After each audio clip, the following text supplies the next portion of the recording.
오늘 하나님의 나라가 이런 자의 것이니라 라는 제목으로 생명의 말씀을 나누도록 하겠습니다. 오늘 말씀의 배경은 이렇습니다. 예수님께서 요단강 건너편에서 말씀을 전하고 계셨어요. 이때 전하신 말씀이 바로 결혼, 그리고 이혼, 그리고 이 가정을 어떻게 꾸려나갈 것인가, 이런 말씀을 전하고 있었습니다. 이런 말씀을 전하고 있을 때 예수님 말씀을 듣고 싶어서요, 각양각처에서 수많은 사람들이 몰려들었던 거예요.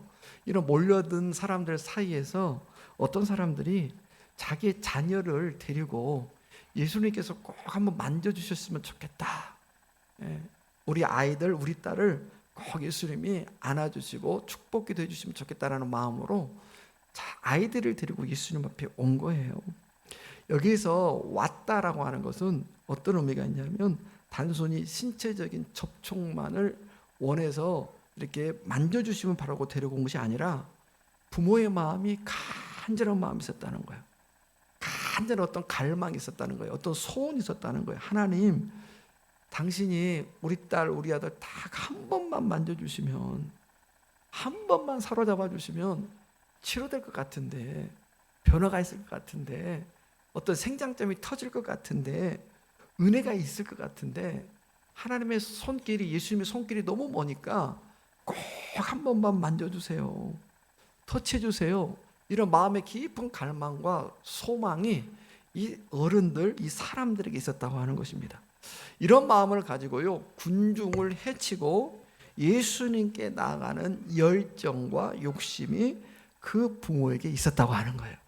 사랑하는 여러분, 우리가 착각하는 것 중에 하나가 뭐냐면요, 오해하는 것 중에 하나가 욕심하면 그 욕심이 다 나쁜 것이라고 오해하는 경우가 있어요.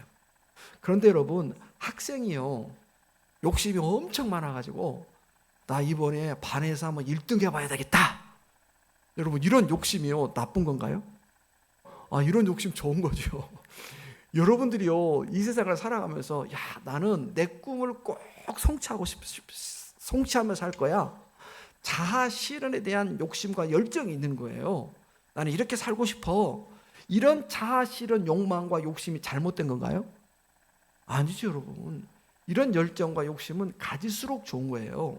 이런 욕심과 열정은 가지면 나도 좋고 남들에게도 유익을 끼치는 마음 자세인 거예요. 그러니까 어떤 사람들이 내 아들, 딸을 예수님이 만져주시면 좋겠다라고 하는 열정과 욕심으로 수많은 군중을 해치고 예수 그리스도에게 나갔다고 하는 거예요. 사랑하는 여러분, 오늘 이 시간 예배드리러 오는 여러분에게 이런 열정과 욕심이 있기를 주의 이름으로 축복합니다. 이런 욕심과 열정이 하나님 나라를 세워가는 이유가 될 수 있다고 하는 거예요. 여러분이 알다시피 어미새가요, 먹이를 물고 왔을 때 둥지에서 입을 크게 벌리고 막 짹짹짹짹 부르짖는 새끼의 입에 먼저 먹이를 넣어주는 거예요. 가만히 앉아 있어가지고, 무력하게 앉아 있어가지고 아무것도 안 하는 새끼에게 절대 입에 먹이를 넣어주지 않습니다. 가장 입을 크게 벌리고 고개를 쳐들고 막 이러는 새끼에게 어미가 입에 먹이를 넣어준 것처럼, 여러분들도 여러분 자녀를 하나님이 한번 만져주시면 되는데, 하나님이 한번 터치해 주시면 되는데, 하나님이 한번 역사해 주시면 되는데, 할렐루야, 이런 열정과 사모하는 마음으로 세상에 방치해 두지 마시고 예수께로 견인하시고 하나님 자녀로 세워가는 열망과 욕심이 저와 여러분 안에 일어나야 될 줄로 믿습니다. 학원 공부도 좋아요, 여행도 좋아요, 운동도 좋아요, 외가나 친가 할아버지 할머니 집 방문한 것도 좋아요, 자유롭게 여행하면서 자유롭게 시간을 가지게 하는 것도 좋아요. 그런데 그리스도인이라면 가장 먼저 하나님 앞에 데려오려고 하는 이 부모의 열정과 마음이 있어야 된다고 하는 거예요. 여러분, 이런 마음 있는 부모, 그리고 이런 부모에게 순종한 자식들이 아브라함과 이삭과 야곱처럼 대를 이어 쓰임받게 될 줄로 믿습니다. 자, 이런 부모가 열정을 가지고 예수님께 데려오려 하는데, 자, 제자들이 어떤 모습이 일어나냐. 자, 오늘 말씀 13절을 다시 읽어볼까요? 자, 시작. 사람들이 예수께서 만져주심을 바라고 어린아이를 데리고 오매 제자들이 꾸짖거늘. 자, 자, 사람들이 어린아이를 예수께 데리고 왔어요. 그런데 제자들은 어떻게 했다고요? 꾸짖었다라고 하는 거예요. 여러분 여기서 꾸짖었다고 하는 것은 크게 혼냈다는 거예요. 막아섰다고 하는 거예요. 예수님께 오려고 하는 것을 제지하고 야단쳤다고 하는 거예요. 더 이상 앞으로 나오지 못하도록 막아서고 있다고 하는 거예요.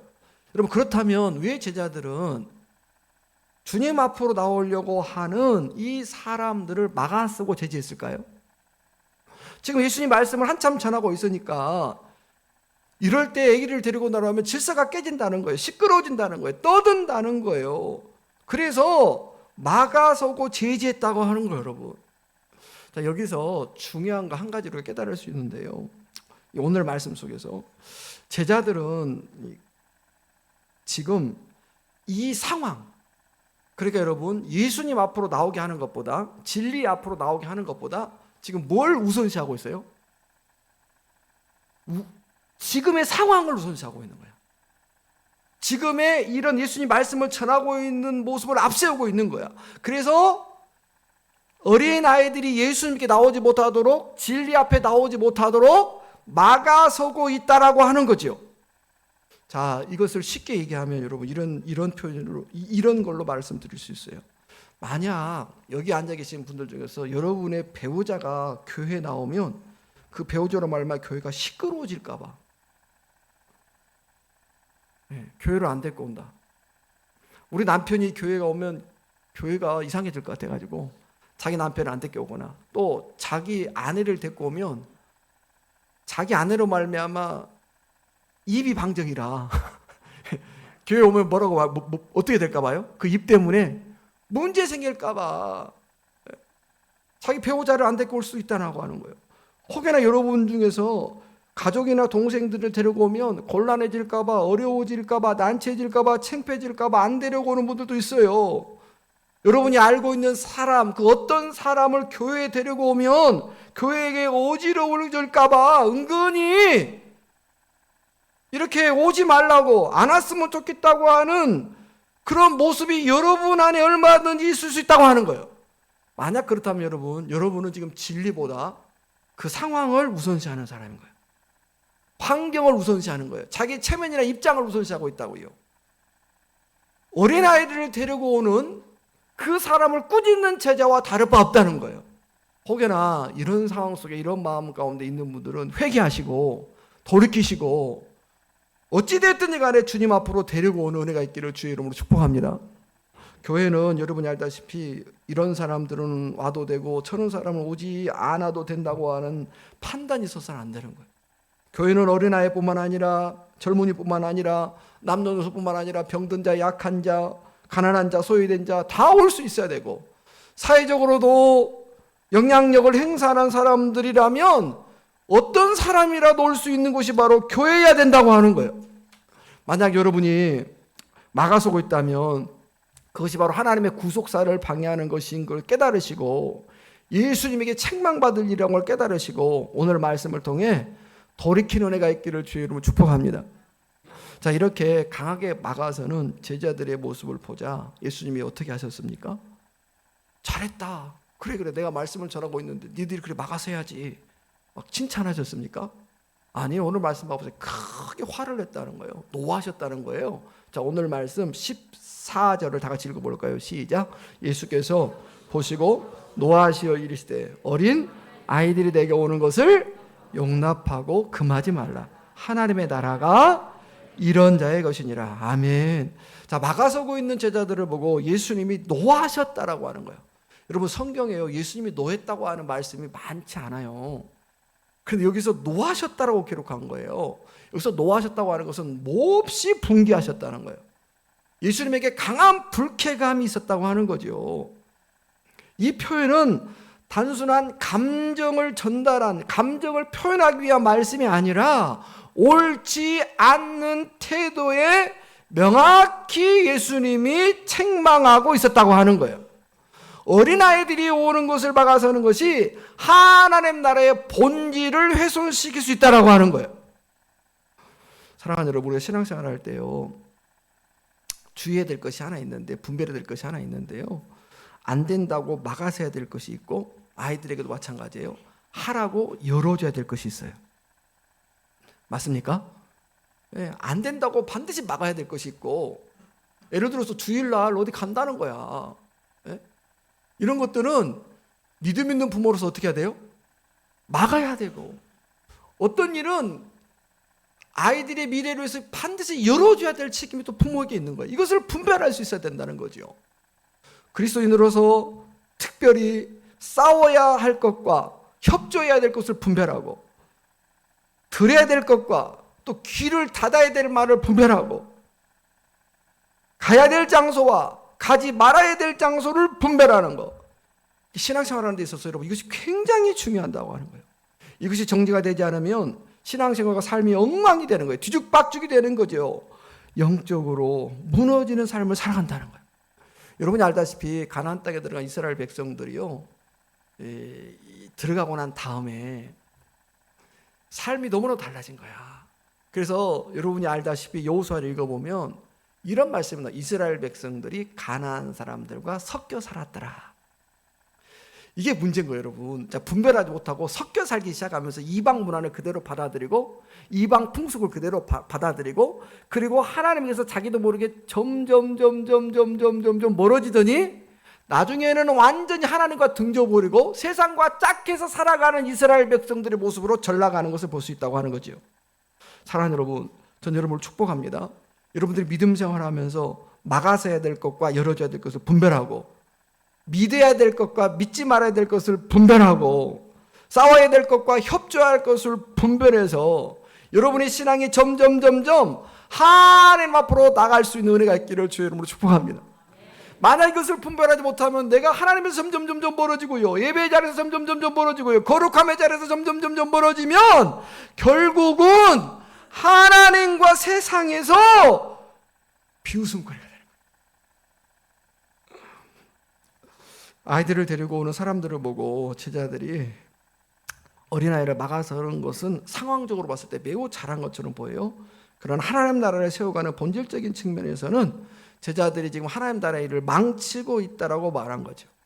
진리 앞으로 나오지 못하도록 막아서고 있다고 하는 거죠. 그 모습에 예수님이 몹시 분개하시고 설교하시다가 멈춰서서 이렇게 말씀하시는 거예요. 자, 한번 따라하세요. 내게 오는 것을 용납하고 금하지 말라. 예수님이 말씀하신 거예요. 내게 오는 것을 용납하고 금하지 말라. 하나님의 나라는 이런 자의 것이니라. 다시 말씀드립니다. 사랑하는 여러분, 누가 와서 교회가 시끄러워질 것 같고 창피해질 것 같고 연약함이 드러날 것 같고 그렇다 할지라도 그런 사람이 오는 것을 용납하고 뭐 하지 말라고요? 금하지 말라는 거예요. 하나님의 나라가 이런 자의 것이 될 수 있다는 거예요. 예수 그리스도가 찾는 사람이 될 수 있다고 하는 거예요, 여러분. 여러분의 남다른 경건이 다른 사람들에게 채찍이 되면 마음을 아프게 하고 문을 닫게 하지만, 여러분의 경건이 누군가에게 사랑이 되면 그 사랑으로 말미암아 용납과 용서가 되면 회복의 길로 들어서게 되는 줄로 믿습니다. 이것은 단순한 경건만이 아니라 우리에게 주신 생명의 말씀도 마찬가지예요. 여러분, 하나님의 말씀이라도요, 바리새인처럼 이 말씀을 율법으로만 쓰면 이 말씀을 가지고 늘 채찍만 들게 되는 거예요. 잘잘못만 따지게 되는 거예요. 책망하는 이유가 되고 원망하는 이유가 되고 꾸짖는 이유가 될 수 있는 거예요. 생명의 말씀이라도 이 생명의 말씀을 예수님처럼 여러분이 사랑으로 가져가서 용서가 되고 이해가 되고 구원이 되고 사람을 살리고 회복시키는 삶의 모습으로 사용할 수 있는 말씀이 되어야 될 줄로 믿습니다. 깨달을 수 있기를 주의 이름으로 축복합니다. 우리 주변에 어린아이 같이 여러분을 천불나게 하는 사람들이 있습니까?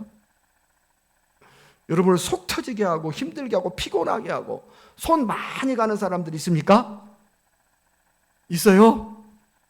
그 사람이 바로 하나님이 찾으시는 영적 어린아이인 걸 기억하시고, 여러분의 경건이 채찍으로가 아니라 사랑으로, 여러분이 가지고 있는 말씀이 책망이 아니라 사랑으로 연결돼서 그 영혼들을 회복시켜내시고 하나님의 자녀로 세워가는 은혜가 있기를 주님의 이름으로 축복합니다. 계속해서 16절 말씀 보니까 예수님이 더 깜짝 놀랄 말씀을 하고 있는 거예요. 어떤 깜짝 놀랄 말씀을 하고 있어요? 자, 같이 읽어봐요. 15절입니다. 시작. 내가 진실로 너에게 이르노니 누구든지 하나님의 나라를 어린아이같이 받들지 않는 자는 결단코 그곳에 들어가지 못하리라 하시고. 자, 어린아이의 특징이 무엇입니까? 어린아이는 계산하지 않습니다. 조건을 따지지 않습니다. 그냥 따라갑니다. 아빠가 봐보세요. 어린아이를 저기 길거리로 가자면 길거리 갑니다. 저기 마트로 가자면 또 마트 따라갑니다. 그냥 어린아이는 아무 생각 없이 따라가요. 산으로 가자면 그냥 아빠 손잡고 산 따라가요. 이게 어린아이의 특징이에요, 여러분. 신앙생활이라고 하는 것은 여러분 복잡한 것이 아니에요. 또 복잡해지는 것도 아니에요. 머리가 복잡해지고 생각이 복잡해지고 마음이 복잡해지는 것은 성령의 역사가 결코 아니에요. 이것은 사람의 욕심에서 나오는 것이고요, 정욕에서 나오는 것이고요, 죄의 본성에서 나오는 것이에요. 그러니까 여러분이 삶이 복잡하고 주변이 복잡하고 생각이 복잡하면 이것은 성령에게서 나온 것이 아니라 어디서 나왔다고요? 내 욕심에서, 내 정욕에서, 내 욕망에서 나왔다고 하는 것을 생각하시고 이런 모습을 내려놓을 수 있어야 되는 거예요. 여러분, 신앙생활이라고 하는 것은요 단순해요. 신앙생활은 아주 간결하고 쉬워요. 주님 앞에서도 하나님 앞에서 이 말만 하면 돼요. 저 한번 따라서 하나님, 저 왔어요. 그럼 하나님 아세요, 몰라요? 다 알아요. 하나님, 저 왔어요. 단순해요. 하나님, 저 힘들어요. 하나님, 저 못 살겠어요. 하나님, 살겠어요. 하나님, 행복해요. 여러분, 이 말 한마디면 다 되는 거예요. 주님이 다 아세요. 복잡한 것이 아니에요. 머리 아픈 것이 아니라고요. 여러분, 예수님의 공생의 3년의 사역을 한번 생각해 보시면 어때요? 예수님의 공생의 3년은요 하나님 아버지를 향한 일편단심의 마음이었어요. 심플해요. 단순해요. 오직 그 마음밖에 없어요. 내 뜻대로 마옵시고 아버지 뜻대로 되기를 원합니다. 3년 내내 예수님은 하나님만 바라보고 사셨어요. 이것이 바로 신앙의 본질이라고 하는 거예요. 결코 복잡하거나 계산하거나 머리 아프거나 어떤 떡이 큰지 작은지 재지 않으셨다라고 하는 거예요. 그러므로 하나님의 나라는 계산하는 사람이 들어가는 것이 아니라 어린아이처럼 단순하고 단순히 믿고 따르고 순종하는 이런 사람이 하나님 나라에 들어가게 되는 줄로 믿습니다. 그래서 어린아이와 같이 결단코 어린아이와 같이 받들지 않는 자는, 떠받들지 않는 자는, 기꺼이 순종하지 않는 자는, 기꺼이 따라가지 않는 자는 결단코 하나님 나라에 들어갈 수 없다라고 말한 거예요. 사랑하는 여러분, 예수님 잘 따라갑시다. 그냥 따라갑시다. 믿고 따라갑시다. 이것이 얼마나 중요한지 몰라요. 그래야 하나님 나라에 들어간다고요. 많은 사람들이 세계 곳곳을 여행을 다녀와서 즐거웠다고 하고 또 행복했다고 하고 또 기뻤다고 말합니다. 여행 갈 때 이렇게 준비한 물건들을 놓고 갈 때도 있지만 그래도 빠진 물건이 하나 있어도 여행 가면 즐거워요.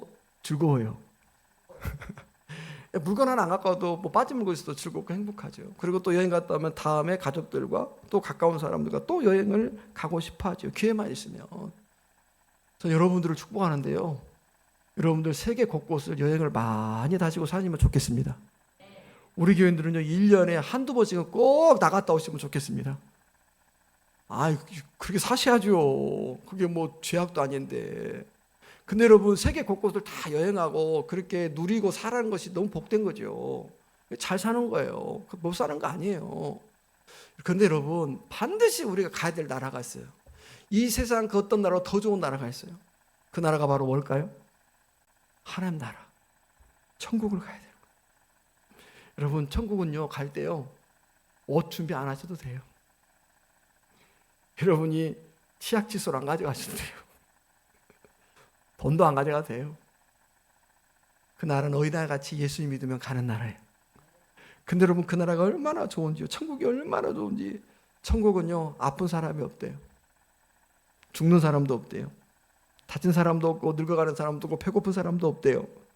그 천국은 전쟁도 없고 살인도 없고 시기도 없고 속임수도 없고 거짓도 없고 싸움도 없고 미움도 없고 분열도 없고 다툼도 없대요.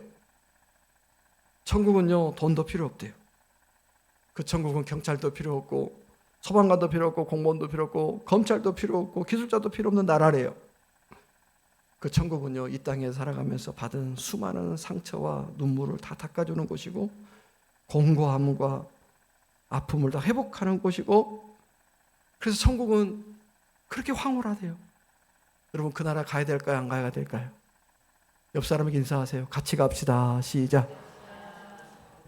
자, 빨리요. 같이 갑시다 했어요? 할렐루야. 뭐라고요? 저한테도 한번 해보세요. 목사님 같이 갑시다. 할렐루야. 여러분, 우리가 예수 믿고 그 나라를 못 가면, 그 천국을 못 가면 얼마나 불쌍한 사람이에요. 바울은 그랬잖아요. 그 나라를 못 간 사람이 가장 불쌍한 자라고. 애통하는 것도 없고 눈물도 없고 곡하는 것도 없고 시집가는 것도 없고 장가가는 것도 없고 밥하는 것도 없고 뭐 옷을 빨아야 될 것도 없는 그 나라. 사도 바울도 갔다 왔고 예수겔도 갔다 왔고 요한도 갔다 왔고 예수님도 갔다 왔고 스데반도 보았고, 그 나라를 우리가 가야 되지 않겠습니까? 그 나라는 즐거움만 있대요. 잔치만 있대요. 기쁨만 있대요. 축제만 있대요. 예배만 있대요. 찬송만 있대요. 영광만 있대요. 사랑만 있대요. 미움이 없대요. 병원 가서 주사 맞을 일도 없대요. 자식 키우면서 마음 아플 일도 없대요. 땅을 살아야 되냐, 팔아야 되냐, 집을 지어야 되냐, 집을 팔아야 되냐, 건물을 세워야 되냐, 건물을 무너뜨려야 되냐, 그럴 필요도 없대요. 이미 다 완성된 나라래요. 그 길은 유리바다와 같이 금으로 되어 있고, 그분은 진주로 되어 있고, 그 성곽은 12보석으로 세워져 있고, 거기는 전기불도 없이 하나님이 빛이 되셔서 24시간 하나님의 빛으로 가득하고, 그런 나라를 우리가 가야 될까요? 안 가야 될까요? 사랑하는 여러분, 천국에서 만날 수 있기를 주의 이름으로 축복합니다. 그 나라는 반드시 가야 되는데, 그 나라는 어떻게 가냐? 어린아이 같이 순전한 믿음으로 예수 그리스도를 믿고 받아들일 때 모든 사람이 하나님의 나라에 들어가게 된 줄로 믿습니다. 그래서 믿음은 분석이 아니라 신뢰인 거예요. 자, 한번 따라하세요. 믿음은 분석이 아니라 신뢰입니다. 사랑하는 여러분, 사람의 IQ가 높으면 얼마나 될까요? 100이요? 할렐루야. 또 150이요? 또요? 138이요? 예. 여러분, 우리나라에서 제일 IQ 똑똑한 사람이 256이잖아요. 지금 신학 공부하고 있어요. 우리나라의 최고 수재 256 IQ 지금 신학 공부하고 있거든요. 신대원에서 공부하고 있어요. 예. 세상에서 다 보니까 하나님 있더라는 거야. IQ 몇 짜리가요? 256. 혹시 여기 안에 256? 자, 그럼 봐보세요. 자, 사람의 IQ가 256으로 치더라도 하나님의 IQ는 몇일까요? 네? 여러분, 믿음이 엄청나시네요. 자, 우리가 어떻게 하나님의 IQ를 잴 수 있어요?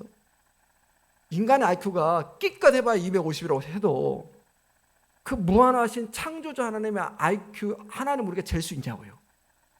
그런데 어떻게 그 하나님을 우리의 머리로 분석해서 그 하나님을 알고 믿을 수가 있어요? 분석한다고 하나님의 답이 나오지 않아요. 여러분, 성경 봐보세요. 노아의 방주를 하나님이 만들라고 하셨는데 방주를 지을 때 강에다 지어야 돼요? 산에다 지어야 돼요? 배가 뜨려면 물 옆에 지어야 되는 거 아니에요? 근데요, 세상에 노아에게 하나님 뭐라고 말씀하세요? 노아야, 그것도 저기 제일 높은 산, 저 꼭대기에다 방주 지어라. 여러분, 이것이 이해가 돼요? 그럼 또 하나 물어봅시다. 물고기 2마리와 보리떡 5개로 5병의 기적을 일으켰어요. 5,000명을 먹였어요. 12광주로 남았어요. 여러분, 이것이 이해가 되세요? 옆에 사람한테 말씀 안 된대 해보세요. 진짜. 인간의 머리로, 인간의 이성으로 이게 이해가 뭐라고요? 안 되는 거예요, 여러분. 저도 안 돼요, 솔직히. 이것이 이해가 됩니까? 예수님이 십자가에 죽으시고 사흘 만에 부활하셨대요. 여러분, 이거 이해가 되세요? 와, 여러분 대단하시네요. 여러분, 이것은 이해에 대해서 믿는 것이 아니에요. 이해에 대해서 우리가 받아들이는 것이 아니에요. 이것은 하나님이신 예수 그리스도의 말씀을 신뢰할 때 그 모든 사건과 일들이 믿어지는 거예요. 그러니까 천국은 머리로서 가는 것이 아니라, 분석해서 들어가는 것이 아니라, 주님, 나는 잘 모르지만 주님이 하나님의 것을 믿습니다. 이 고백에 천국이 열리고 하나님 나라에 들어가는 줄로 믿습니다. 이 고백이 영적 세계를 열어주고 하나님을 만나게 된 이유가 되는 줄로 믿습니다. 그래서 여러분, 저 한번 따라하세요. 주님, 저는 잘 모르지만 믿습니다. 신뢰합니다. 의지합니다. 할렐루야. 이런 사람이 이해를 뛰어넘는 아이들의 모습처럼 천국에서 주님을 만나는 은혜가 있게 된 줄로 믿습니다.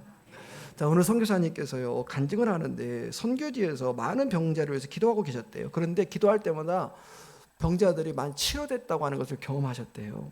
그런데 어느 날 병자를 위해서 신방을 가는데 그 병자가 누워있는 모습을 보고 너무너무 마음이 아팠대요. 왜냐하면 누워있는 지 하도 오래돼가지고 몸이 전부 쇄골이 드러나고 더운 나라니까 갈비뼈가 다 드러날 만큼 몸이 야이고 쇠약해진 모습이 있다는 거예요. 그 병상에 누워있는 숨만 깔딱깔딱 새고 있는 그 환자를 보고 믿음이 좋은 그 선교사님이 어떤 생각이 드나 마음속에, 이 사람 죽겠구나 생각이 들더래요. 기도하면 낫겠다는 마음이 전혀 들지 않더라는 거예요. 그런데 오히려 그 주변에 있는 사람들이 선교사님이 기도해 주면 나을 것 같은데 라는 믿음이 있다는 거예요. 그래서 이 선교사님이 솔직하게 이렇게 기도했대요. 하나님, 저는 믿음이 없습니다. 제가 기도해도 이 환자는 일어날 것처럼 보이지 않습니다. 치료될 것 같지 않습니다. 치료된다고 하는 것이 믿어지지 않습니다. 그러나 믿는 것이 한 가지 있습니다. 저는 예수 그리스도 이름의 권세만은 믿습니다. 약속대로 예수 그리스도 이름의 권세를 믿고 이 환자를 위해서 기도하오니 주여 치료하여 주옵소서라고 치유기도하고 그 자리를 떠나가셨어요. 그럼 놀라운 일이 발생한 거예요. 간증 그대로. 그로부터 일주일 지나서 그 집에 갔는데 침대에서 일어나 앉아있더랍니다. 그리고 또 일주일 뒤에 그 집에 갔는데 세상에 빼싹 말라 있었던 그 몸이요, 얼굴에 살이 붙고 몸에 살이 붙어 있더랍니다.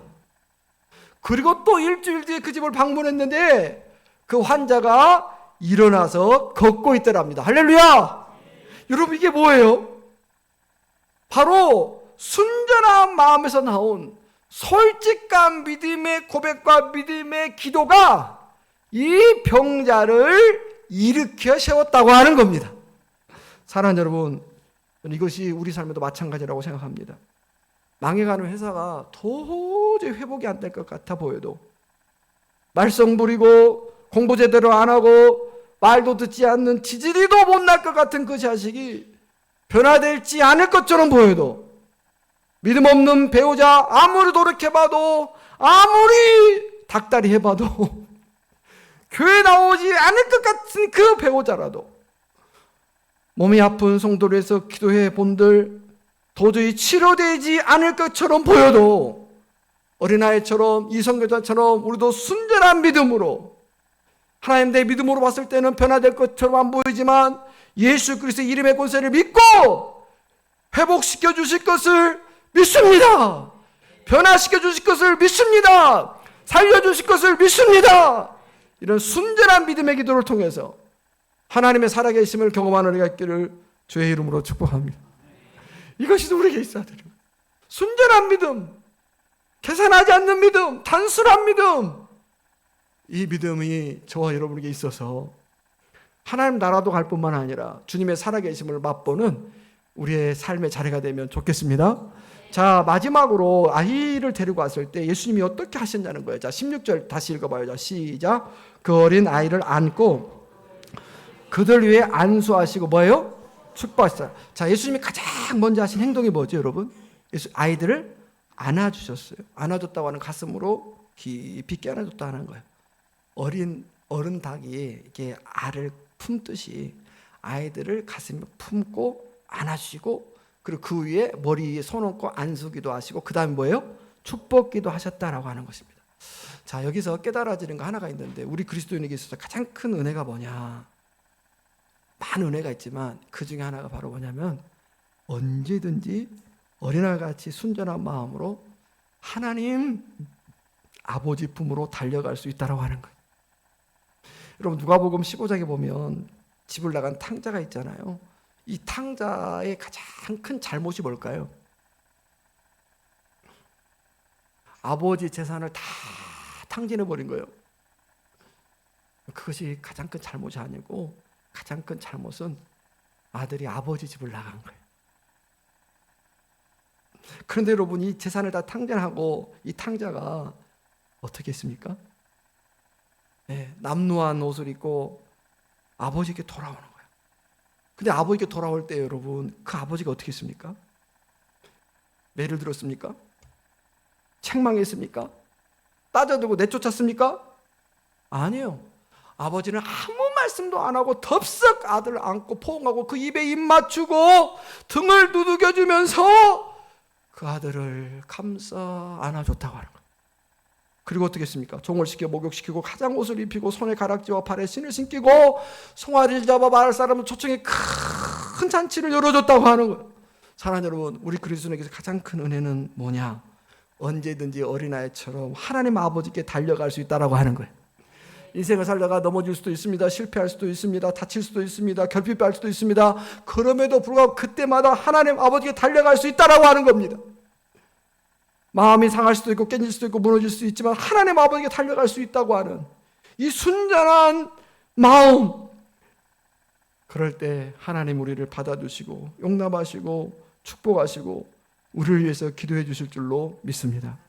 사랑하는 여러분, 우리가 어떤 일을 잘해서만, 어떤 큰 영광을 나타내서만, 헌신을 많이 하고 칭찬받을 것이 많이 있을 때만 아버지께 달려가는 것이 아니라 부부관계가 힘들어지고 무너져갈 때도, 가정에 부채가 쌓이고 내적으로 이쪽으로 갈등이 심화될 때도, 사람관계가 깨지고 마음 붙일 곳이 없다 할지라도 언제든지 나를 창조하시고 나를 잘 아시고 나보다 내 앞길을 예비하신 것이 있으시는 그 하나님 앞에 달려가서 은혜와 평강을 누리는 삶이 되어야 될 줄로 믿습니다.